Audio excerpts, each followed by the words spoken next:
앞에 화면에 여호수아 9장 1절 말씀, 우리 읽지 않은 부분이죠. 읽지 않은 1절 우리 함께 읽겠습니다. 자, 시작. 이후에 유다 서쪽 산지와 평지와 레바논 앞에에 연안에 있는 헷사람과 아모리 사람과 가나안 사람과 브리스 사람과 히위 사람과 여부스 사람의 모든 왕들이 이 일을 듣고, 오늘 말씀은 다음 주에 있을 전무후무한 사건, 태양이 멈춘 사건하고 관련이 있습니다. 자, 여호수아와 이스라엘 병사들의 승리 소식은 이 가나안 땅의 전 지역으로 퍼져 나갔습니다. 난공불락의 여리고성이 무너지고 또 아이성마저 전멸당했다는 소식을 이제 모든 왕들이 다 듣게 되었습니다. 자, 이 소식을 듣고 대책을 마련합니다. 이제 그 다음 차례가 자신들이 될 거라 생각하고 심각한 위기 의식을 느꼈기 때문입니다. 자, 그 결과 군사적인 동맹을 맺고 이스라엘에 대항하기로 결정합니다. 자, 이 문제에 대해서 성경은 여호수아 1장 2절에서 모여서 일심으로 여호수아와 이스라엘에 맞서 싸우려 했다고 말씀합니다. 자, 그 땅의 왕들이 평소에는 서로가 경쟁하는 입장이었습니다. 좋은 관계였다고 말할 수 없습니다. 그런데 마음과 뜻을 모아 대항하고자 동맹을 맺은 것입니다. 자, 이것이 바로 악한 자들의 속성입니다. 평소에는 적대 관계에 있던 사람들이 하나님을 대적하는 그 일은 서로 마음과 뜻을 모은다는 것입니다. 그 땅의 왕들이 대책회의를 하는 동안 이스라엘에 대한 많은 이야기가 나왔을 것입니다. 모든 예를 다 듣고 맞서 싸우기로 결정한 사람들이 있는가 반면에 그 중에 히위 사람이 기브온 족속은 조약을 맺기로 결정합니다. 이야기를 들어보니까 뭐 홍해가 갈라지고 요단강이 갈라지고 뭐 그 강력한 여리고성이 무너지고 이것은 싸울 상대가 아닌 거예요. 알아차린 거예요. 그래서 이제 조약을 맺기로 결정합니다. 자, 그런데 실제로 이 기브온 족속이 조약을 맺는다는 것은 간단한 문제가 아닙니다. 왜냐하면 이스라엘은 가나안 족속과 조약을 맺지 않기 때문에 그렇습니다. 그래서 이 기브온 사람들이 한 가지 작전을 짭니다. 그 작전은 마치 멀리서 온 것처럼 보이게 해서 평화 조약을 맺는 것입니다. 그러니까 가나안 땅이 아니라 멀리서 온 것처럼 보이게 하는 거예요. 자, 이 가나안 족속의 모든 왕들은 이스라엘에 맞서서 하나님께 맞서 싸우기로 결정했지만 이 기브온 족속은 살기 위해 꾀를 낸 것입니다. 자, 우리 여호수아 9장 4절 말씀이요, 다 같이요. 시작.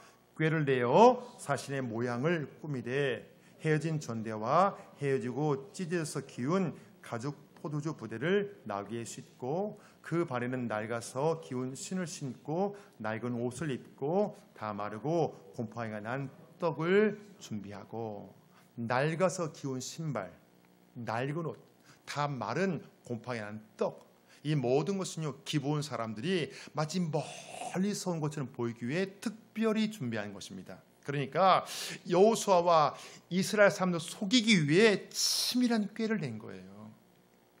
이 기브온 사람들 입장에 볼 때는 이 모든 것이 아주 지혜로운 결정이지요.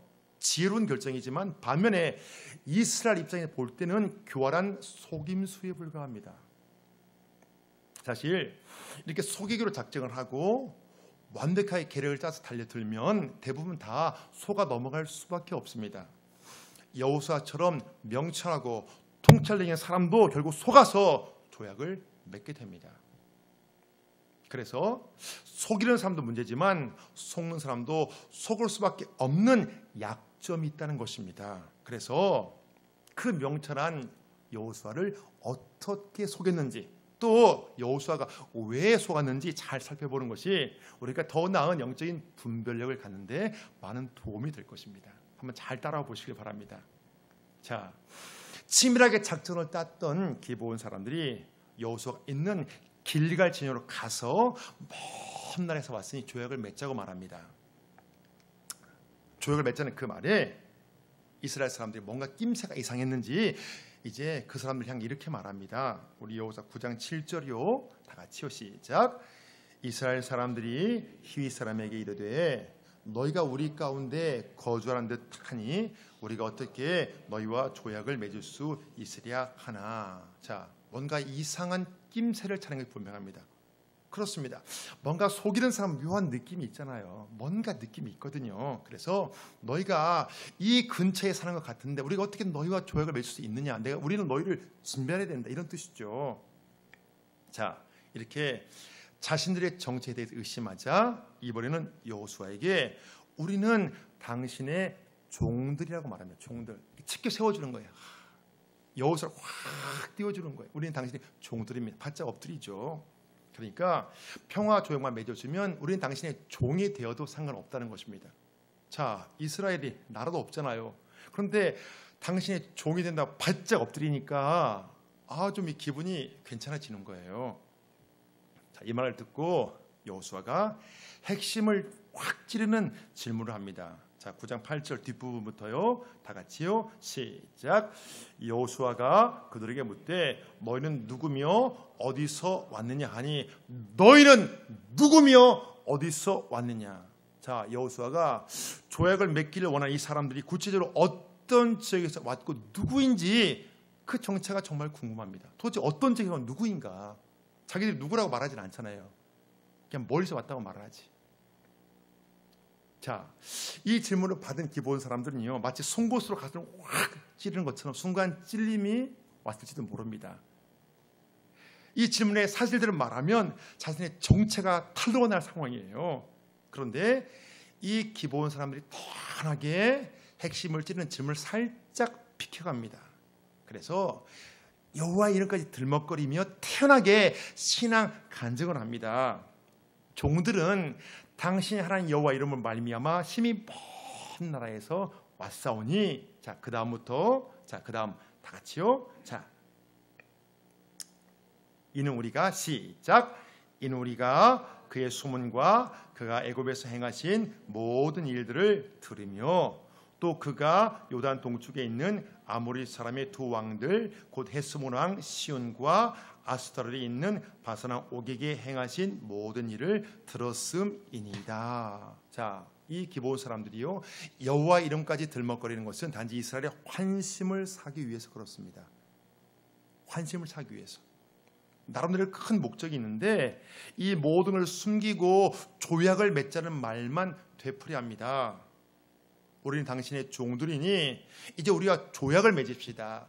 조약을 맺읍시다. 조약을 맺읍시다. 그것만 계속 말하는 거예요. 이 사람들이 너희는 누구며 어디서 왔느냐는 예리한 질문을 살짝 비껴가면서 이 조약을 맺자는 말만 계속 되풀이하는 것을 보면 과연 얼마나 치밀하게 준비했는지 알 수 있습니다. 그러니까 딱 작전을 짠 거예요. 어떤 말을 해도 우리는 거기에 반응하지 않고 조약을 맺자는 말만 하자. 자, 드디어 이 기본 주민들이 여호수아를 속이기 위해 특별히 준비한 비장의 무기가 등장합니다. 바짝 말라버린 딱딱한 떡을 꺼내들고 말합니다. 이 떡을 처음 쌀 때만 따뜻했는데 지금은 마른 곰팡이가 납니다. 자, 보십시오. 이 포도주를 담은 가죽 부대도 원래는 새 것이었는데 지금은 찢어지게 되었습니다. 이 옷도 이 신발도 먼 길을 여행하는 동안 모두가 낡아졌습니다. 자, 지금 이 사람들이 뭐하고 있어요? 눈에 보이는 것을 이용해서 여호수아를 속이고 있습니다. 눈에 보이는 것을 이용해서. 그렇습니다.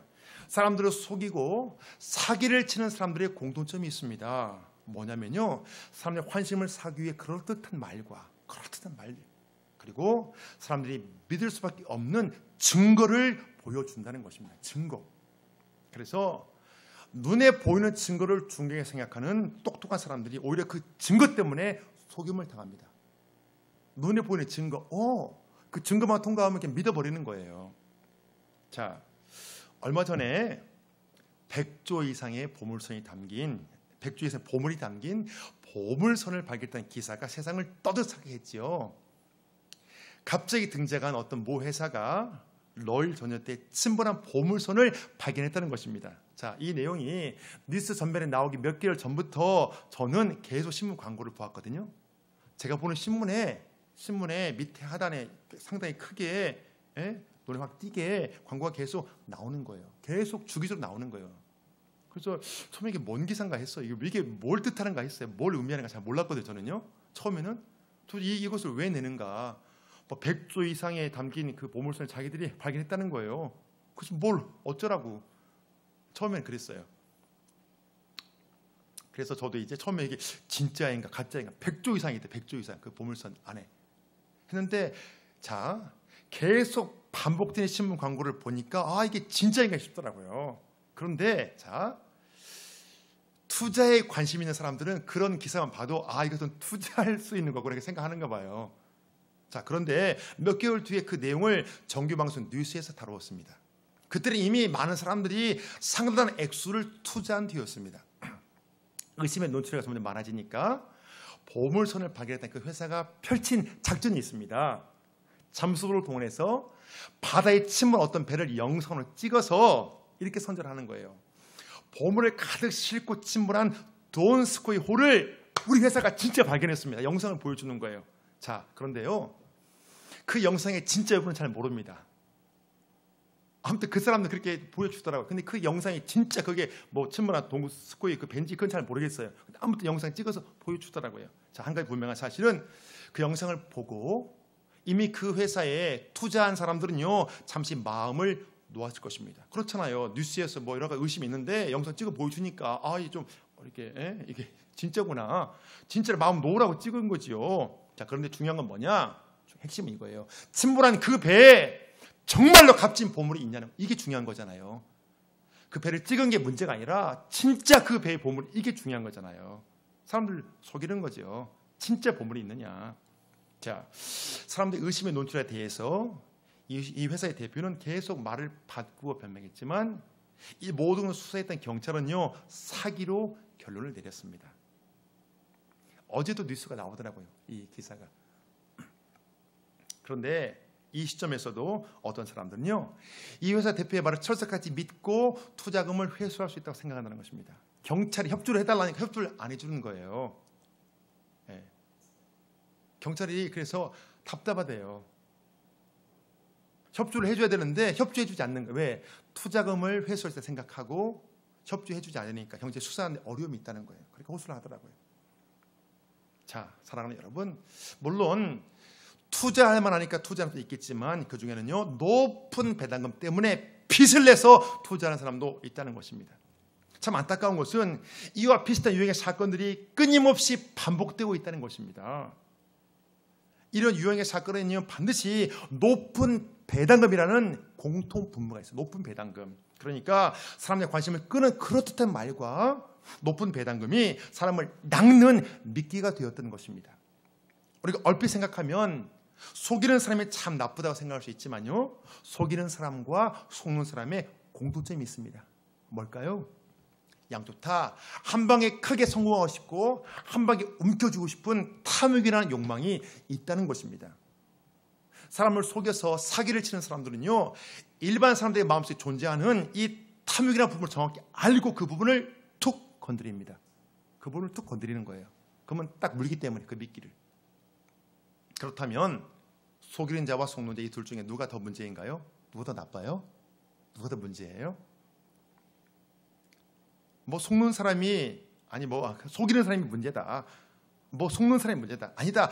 뭐 둘 다 똑같이 문제다. 물론 다양한 의견이 있을 것입니다. 과연 이런 문제에 대해서 속고 속이는 문제에 대해서 성경은 뭐라고 말할까요? 자, 우리 오늘 9장 14절 말씀을 함께 읽겠습니다. 자, 우리 한번 그 답을 찾아가 보겠습니다. 자, 여호수아 9장 14절이요. 시작. 무리가 그들 양식을 취하고는 어떻게 할지를 여호와께 묻지 아니하고 여호수아가 곧 그들과 화친하여 그들을 살리려는 조약을 맺고 회중 족장들이 그들에게 맹세하였더라. 자, 그러니까요. 이 기브온 사람들의 그럴듯한 말과 눈에 보이는 증거만 믿고 여호와께 묻지 않고 조약을 맺었다는 것입니다. 여호와께 묻지 않고 조약을 맺은 이유가 무엇입니까? 여호수아가 좀 고민이 되는 문제라면 당연히 하나님께 묻고 그 답을 구했겠지만 이 문제는 내 눈에 보이는 증거가 너무나 명백하다는 것입니다. 사랑하는 여러분, 이것이 바로 그 누구나 쉽게 빠질 수 있는 함정이에요. 신앙이 좋은 사람들도 쉽게 빠져 함정이에요. 이 세상에 속고 싶은 사람이 누가 있겠습니까? 누가 속고 싶겠어요? 그런데요, 내가 보기에 너무나 당연해서 묻지 않고 결정하면 그 누구나 실수할 수 있다는 것입니다. 그 누구나 속을 수 있다는 거예요. 나는 절대 속지 않는다. 아무도 장담 못합니다. 그래서 지혜왕 솔로몬이 이런 명언을 남겨주었습니다. 자, 잠언 3장 5절이요. 다 같이요. 시작. 너는 마음을 다하여 여호와를 신뢰하고 네 명철을 의지하지 말라. 너는 범사의 그를 인정하라. 그리하면 내 길을 지도하시리라. 스스로 지혜롭게 여기지 말지어다. 여호와를 경외하며 악을 떠날지어다. 우리가 내 판단과 확신을 신뢰하는 것이 위험하다는 것입니다. 물론 내 판단과 결정이 괜찮을 때도 있지만 상당히 성공한 사람도 단 한 번의 잘못된 결정으로 추락할 수 있다는 것입니다. 그래서 지혜왕 솔로몬이 말합니다. 너의 명철을 의지하지 말라. 너 스스로 지혜롭게 여기지 말라. 그러니까 내 명철을 신뢰하기보다 하나님을 신뢰하고 답을 구하면 가장 선한 길로 하나님께서 인도해 주신다는 것입니다. 성경에서 이와 같이 여호수아가 실수하고 잘못한 것까지 다 기록한 이유가 무엇입니까? 왜 이런 걸 다 기록했을까요? 좋은 것만 기록하지? 이 모든 것을 잘 참조해서 우리가 비슷한 실수와 잘못을 비껴가라는 것입니다. 이걸 참조해서 우리는 비껴가라는 거예요. 실수하지 말고 잘못하지 말라는 거예요. 여호수아가 아이성과 첫 번째 전쟁에 실패한 이유, 또 기브온 주민과 잘못된 조약을 맺은 이유가 똑같다는 점을 우리가 주목해야 됩니다. 똑같다. 그 짧은 기간에 여호수아가 동일한 실수를 2번 반복합니다. 여호수아가 분명히 하나님을 신뢰하는 사람이잖아요. 정말 신실한 사람이잖아요. 이스라엘의 지도자예요. 모세의 후계자예요. 정말 신실한 사람이에요. 그리고 여호수아는 예수님을 예표하는 사람입니다. 정말 진짜 굉장한 사람이에요. 그런데 왜 묻지 않고 결정했습니까? 그런 여호수아 왜 실수했습니까? 왜 실수했어요? 이것은 뭐라 많아. 내가 볼 때 너무나 명백하고 당연하기 때문이에요. 아이성은 100% 승리할 수 있으니까 묻지 않고 3,000명만 보냈고, 이 기브온 사람들은 100% 멀리서 온 것이 확실하니까 묻지 않고 평화 조약을 맺은 것입니다. 그런데 사랑하는 여러분, 자, 굉장히 중요한 거예요. 내가 볼 때 너무나 당연해서 묻지 않는 것, 이것이 바로 자신의 명철에 의지하고 자신을 지혜롭게 생각하는 것입니다. 내가 볼 때 너무나 명백해요. 내가 볼 때 너무나 확실해요. 그래서 묻지 않는 거. 이게 바로 내 명철에 의지하는 거예요. 내 지혜를 의지하는 거예요. 여호수아 같이 훌륭한 사람도 이런 실수를 범했다면 우리는 그 누구나 이 부분에 쉽게 여러분 실수할 수 있다는 것입니다. 여호수아도 실수했는데 우리는 실수할 수 있죠. 우리도 이 부분에서. 자, 다윗은요, 사울왕의 사위이고 사울에 이어 이스라엘 2번째 왕입니다. 그런데 성경에서 다윗은 왕 중에 최고의 왕으로 인정해주는 반면에 사울은 최고의 왕 중에 한 명으로 평가받습니다.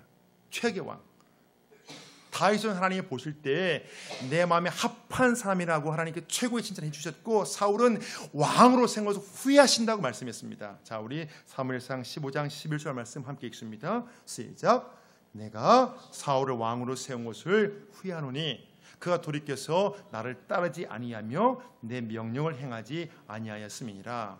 자, 다윗과 사울의 분명한 차이점이 있습니다. 다윗은 너무나 당연한 것도 하나님께 묻고 결정했고, 너무나 당연한 게 물어요. 당연하지만. 근데 사울은 정말 중요한 것도 묻지 않고 제멋대로 결정했다는 것입니다. 완전히 다르죠? 너무나 당연한 것도 다윗은 묻고, 사울은 진짜 중요한 것도 묻지 않고 자기 멋대로 결정해버려요.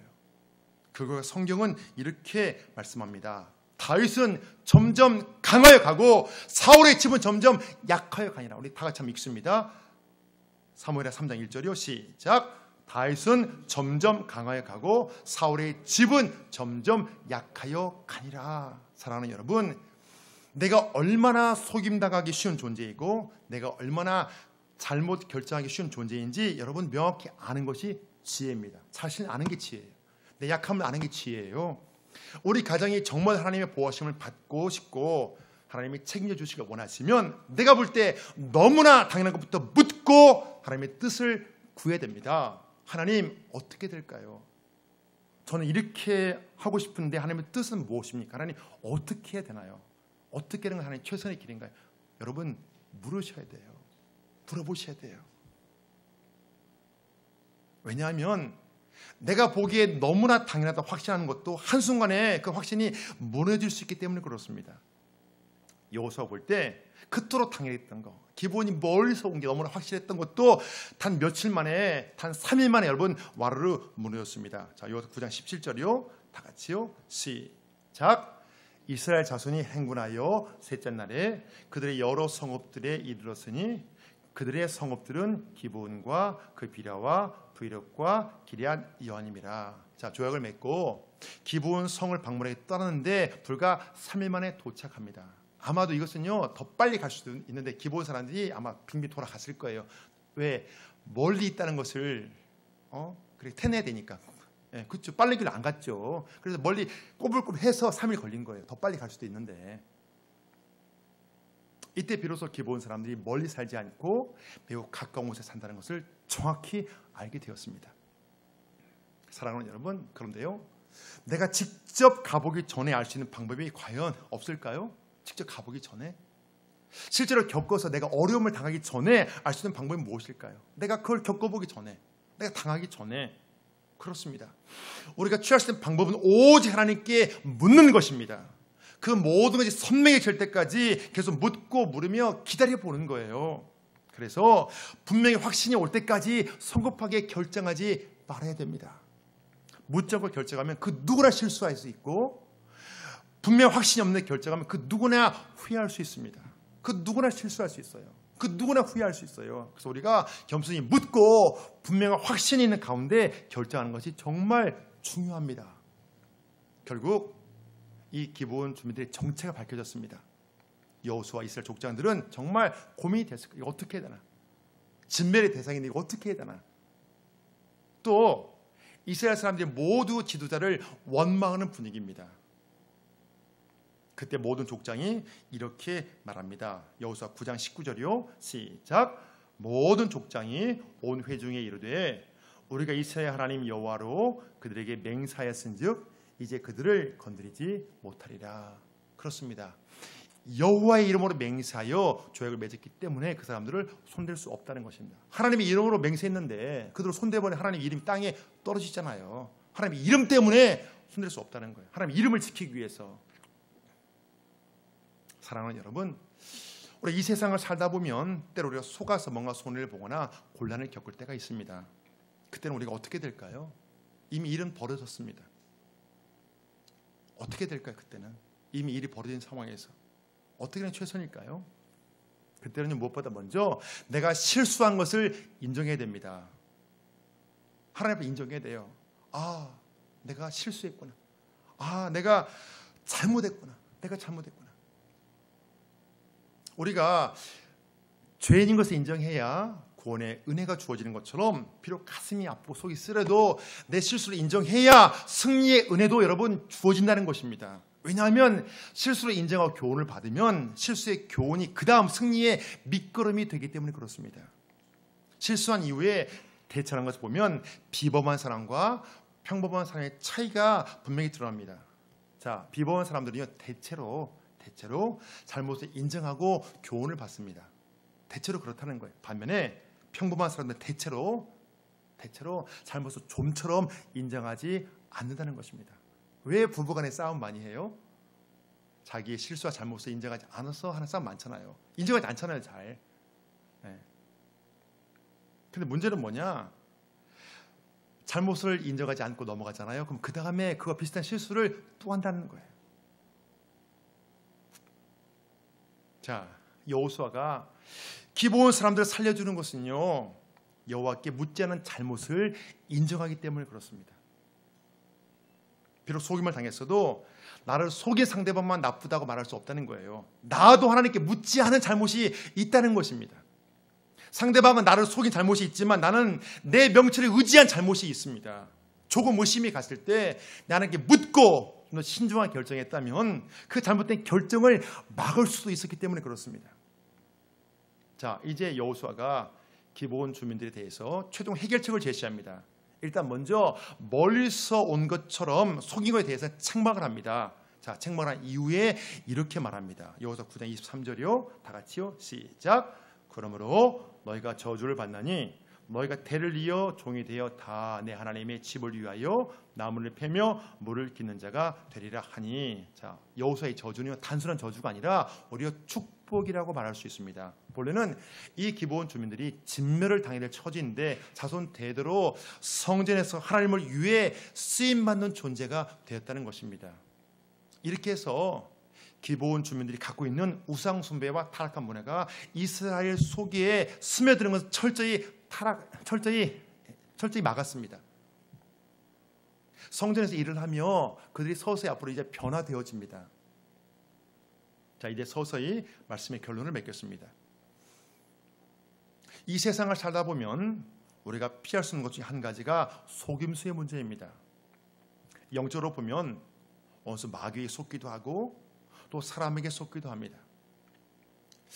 많은 사람들이 피해를 당한 보이스피싱을 보면 정말 속지 않을 것 같은 똑똑한 사람들도 순간 속임을 당합니다. 판사도 있고요, 그중에는 변호사도 있고요, 법을 잘하는 사람도 순간 속임을 당하는 거예요. 피해를 당합니다. 자, 오늘 성경 본문에서는 그토록 명철한 여호수아도 속임을 당했습니다. 여호수아가 속임을 당한 이유에 대해서 성경은 여호와께 묻지 않았기 때문이라고 분명히 말씀합니다. 여호와께 묻지 아니하고 여호수아가 조약을 맺고, 묻지 않고 조약을 맺고. 여호수아처럼 신앙이 좋은 사람이 묻지 않고 조약을 맺은 이유는 간단합니다. 내가 볼 때 이 기브온 사람들은 분명히 멀리서 온 것이 확실하니까 괜찮다는 것입니다. 내가 볼 때 확실하니까 묻지 않아도 괜찮다는 거예요. 그래서 그 지역 사람들이 아니기 때문에 우상 숭배와 타락한 문화가 우리에게 전혀 영향을 줄 수 없다고 생각한 것입니다. 자, 그런데 진실은 무엇입니까? 이 기브온 사람들이 치밀하게 전략을 세워 눈에 보이는 증거물을 조작해서 여호수아를 속인 것입니다. 그렇습니다. 우리가 실수하기 쉬운 부분이 바로 이거예요. 내가 보고 느낀 것이 확실하면 내 판단을 믿고 하나님께 묻지 않습니다. 그러나 내가 얼마나 속기 쉬운 존재인지, 내가 얼마나 잘못 판단할 수 있는지 인정하지 않으면 우리가 이 속인 자의 꾀임에 순식간에 넘어갈 수 있다는 것입니다. 사랑하는 여러분, 누가 나를 속이려고 작정을 하고 철저히 준비해 다가오면 제대로 분별하기가 여러분 쉽지 않습니다. 심지어 어떤 사람은요, 결혼을 위해 부모는 물론이고 초대하는 손님까지 수십 명이 모두 한 팀이 되어 그 결혼할 사람을 속이기도 합니다. 그런 사건이 있어요. 실제도 있고 영화로도 만들어졌고, 수십 명을 다 포섭을 해요. 부모도 가짜고 형제도 가짜고 초대는 하객들도 다 가짜입니다. 결혼하고 몇 년 뒤에 알게 되는 거예요. 이런 결혼도 있어요, 여러분. 그렇게 찌고 서로 짜고 이렇게 다 하면 분별 못합니다. 그렇습니다. 이미 우리 안에 이 속임수에 넘어갈 수밖에 없는 여러분 약점들이 있어요. 우리가요. 내 안에 있는 정욕과 탐욕이, 내 안에 있는 기대와 욕심이, 내 안에 있는 고집과 집착이, 내 안에 있는 교만과 거만이, 또 나의 미련함과 무지가 나를 속임수에 넘어가게끔 만든다는 것입니다. 사실 우리가 이것들을 완전히 여러분 뿌리 뽑는다는 것은 결국은 쉽지 않아요. 완전히 여러분 이거 제거하기가 쉽지 않습니다. 그래서 성경은 너는 마음을 다하여 여호와를 신뢰하고 네 명철을 의지하지 말라고 말씀하는 것입니다. 우리 이 말씀 잠언 3장 5절 말씀 한번 같이 선포합니다. 시작. 너는 마음을 다하여 여호와를 신뢰하고 내 명철을 의지하지 말라. 그렇습니다. 내 약함과 부족함을 깨닫고 마음을 다해 하나님을 의지하며 매사에 묻고 나는 것이 여러분 최선입니다. 이게 최선이에요. 성경을 보면 다윗처럼 모든 전쟁에서 승리한 사람도 없습니다. 그런데 다윗은요, 손해와 유익을 따지지 않고 매사에 묻고 결정했다는 것입니다. 다윗의 머리에는요, 무엇이 나에게 손해인가, 무엇이 나의 유익인가 이 생각 아예 없어요. 다윗은 그 자체가 없습니다. 심지어 다윗은요, 목숨이 위험에도 물었습니다. 자신을 죽이러 쫓아왔던 사울에 대해서도 보복하지 않고, 죽일 기회가 있었는데 사울을 죽이지 않고 하나님의 뜻을 구했습니다. 다윗의 머리에는요, 손해가 유익을 따지는 그 어떤 계산기가 없어요. 그 계산기가 다윗의 머리에 아예 없는 거예요. 그 결과 하나님이 다윗, 너는 내 마음에 합한 사람이라고 하나님께서 칭찬하시고 인정해 주신 것입니다. 사랑하는 여러분, 때로 우리가 말씀과 현실 사이에서 고민할 때가 있습니다. 그렇죠? 고민이 돼요. 이게 하나님 말씀 이런데 현실이 이렇고. 당장은 현실을 따라가는 것이 더 유익이 되는 것 같지만 최후의 승자는 하나님의 말씀을 따라가는 사람입니다. 그래서 우리가 매사에 말씀을 기준 삼아 판단하시고, 또 내가 보기에 확신이 가는 그 문제도 하나님께 묻고 결정하심으로 다윗처럼 늘 승리하는 은혜가 있기를 주의 이름으로 축복합니다. 자, 우리 기도로 나감 함께 선포하고 우리 한번 함께 통성으로 기도하는 시간 갖겠습니다. 자, 우리 기도로 나감 우리 선포합니다. 시작. 주여, 바른 결정으로 실수와 후회가 줄어들기를 원합니다.